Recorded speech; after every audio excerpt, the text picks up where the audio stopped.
No vídeo de hoje nós vamos comentar uma matéria aí do Wall Street Journal, tá? Sobre a entrevista que o líder russo Vladimir Putin deu ao Tucker Carlson, que é bastante interessante para a gente sentir a temperatura da imprensa. Mas antes de eu começar, queria esclarecer para quem está chegando agora, eu sou o comandante Robinson, né, militar da reserva da Marinha. Esse aqui é o canal Arte da Guerra, um veículo de análises militares, geopolíticas e estratégicas, feito com um enfoque profissional. Então você que está chegando agora, se inscreva, dê o like, compartilhe, coloque nas suas redes sociais. Se quiser nos apoiar com super chat ou super sticker, ou se tornando membro do clube de canais, ou mesmo enviando o seu Pix, tá? Os links se encontram aqui na descrição. Mas vamos lá, eu vou deixar a matéria do Wall Street Journal aqui, dizendo o seguinte, né, que os relatos de morte de Putin foram grandemente exagerados, mas isso não parou esse boateiro aí, né? Então eles dão ouvidos aí às teorias de um russo chamado Valery Soloveiv, né? Soloveiv. E esse cara, ele diz que o Putin morreu, que ele está num freezer e que vai vendo. E que o Tucker Carlson entrevistou um sósia. Olha, vou dizer uma coisa para vocês, eu queria ter um sósia assim, porque eu botava ele aqui no canal e ia tirar férias, né? Um sósia que sabe tudo, né? Aí a gente começa a ver, né? Esse cara, ele já tinha lançado esse Valeria, ele tinha lançado diversas teorias, né? Por exemplo, em 2019 ele colocou que o Putin ele ia renunciar porque era um cenário que o Yeltsin desenhou aí antes de morrer, que ele renunciaria ali em 2 ou 3 anos, né? E que em 2020 ele ia sair, ia ser substituído pelo Medvedev. E depois ele colocou outra, essa em 2023, que o Putin vai renunciar à presidência em 2024, né? Depois ele colocou também que o Putin teria que deixar o Kremlin na primavera de 2023. Bom, conhecendo a Rússia, eu não duvido muito que esse Valery trabalhe para o próprio Putin, porque ele sabe que a imprensa do Ocidente vive desses boatos aí. Nós temos que olhar uma coisa, né? Desde o ano passado, com a morte do Prigozhin, que a imprensa está órfã desses boatos, é o que vem de jornal, essas porcarias aí, ninguém está interessado numa análise séria, né? Então, isso que é pior que quando alguém lança uma estupidez dessa daí, você tem milhares de visualizações, milhares de acessos. Só que nós temos que olhar uma coisa, gente, isso é uma piada mortal. Por quê? Porque na medida que essas notícias se espalham, né, e que ele gera uma agitação na sociedade, que se traduz em apoio para a continuidade da guerra, mais jovens de ambos os lados vão morrendo. Essa é uma guerra que já está perdida para a Ucrânia, essa aqui é a verdade.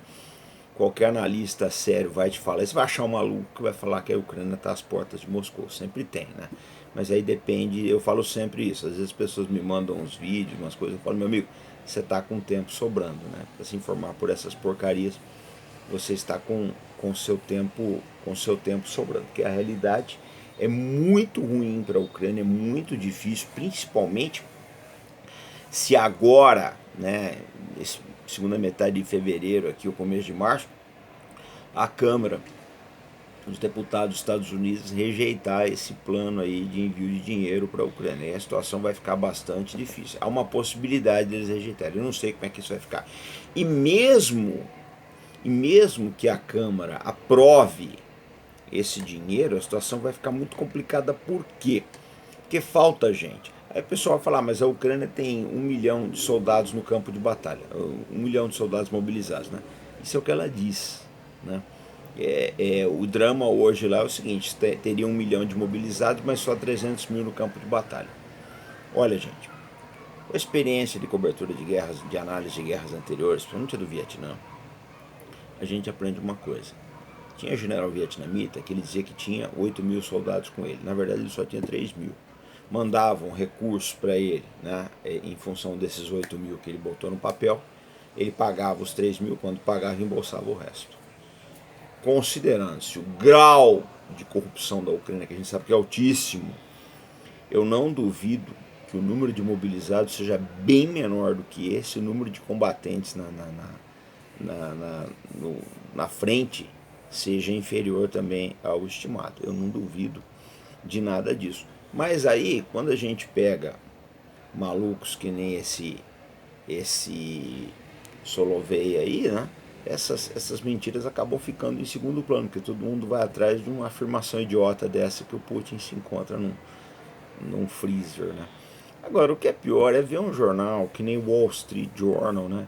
Que já foi aí um jornal que tinha uma certa aura de seriedade, embarcar nessa, né? Eu acho que isso é falta do que fazer, falta de matéria, falta de compromisso com a seriedade, até eu considero até uma falta de respeito com a inteligência da sua audiência. Eu acho que a gente tem que ter, eu acho que uma coisa importantíssima é você ter o respeito pela sua audiência. Precisa respeitar a inteligência das pessoas, né? O discernimento delas, né? A busca que elas têm por informações sérias. Quando o jornal, que nem o Wall Street Journal, ele envereda por isso daí, ele efetivamente está mostrando que não tem nenhum comprometimento com a inteligência da sua audiência, com sua própria credibilidade, enfim, está chegando no fundo do poço. A verdade é que essa entrevista do Putin ela teve uma repercussão enorme, foi traduzida para várias línguas aí, tá? Ela vai ter, o misto de silêncio e negação da imprensa já mostra a importância da mesma. Hoje em dia, a gente começa a ver a importância das coisas na medida que a imprensa as esconde ou as nega, ou as combate. Quando a imprensa começa a esconder, negar ou combater alguma coisa, pode ter certeza, trata-se de uma coisa importante. Então eu acho que essa entrevista aí, ela abriu fogo em cima de muitos conceitos, inclusive na eleição do Biden. Tá? Eu já estou vendo aí muitas mídias, o New York Times já está contestando bastante a saúde do presidente Joe Biden, e isso aí essa brecha pode se alargar. O problema todo que o Partido Democrata tem, e o próprio establishment americano, é quem vão colocar no lugar do Biden. Não tem. O Partido Democrata, ele foi pego numa armadilha que é o seguinte, é a transição do primeiro para o segundo mandato. Historicamente, nos democratas, né, o presidente que está no primeiro mandato, ele é sempre candidato natural à reeleição. Lógico, ele é quem tem mais força. Né?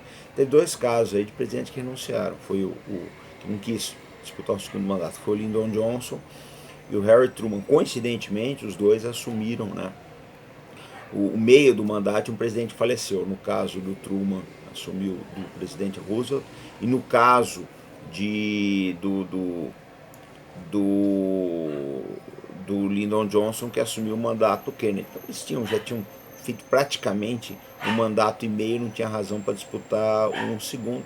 Acabaram lançando candidato, é que nos dois casos aí acabaram sendo derrotados. Então a possibilidade do Biden não disputar um segundo mandato existe, mas se ele não fizer isso, ele não disputar, muito provavelmente quem entrar vai perder. Quem o Partido Democrata lança, até porque não tem nome, essa aqui é a verdade. Um candidato seria o RFK, né, Robert Fitzgerald Kennedy, que é sobrinho do presidente Kennedy, filho do irmão também assassinado do Robert Kennedy. Ele é uma possibilidade, mas o partido não gosta muito das ideias dele, não, de maneira que, assim, tá quase que afastado aí a chance dele. Aí não tem outro nome. Tá? A verdade é assim. Enquanto o Partido Republicano já é o contrário, eles têm diversos nomes, mas nenhum deles chega aos pés do Donald Trump. Não que isso, veja bem, eu vou fazer um vídeo analisando só a conveniência de um e de outro, do Trump, do Biden, do Brasil. Tá? Eu acho que os dois são horríveis, isso aqui é a verdade.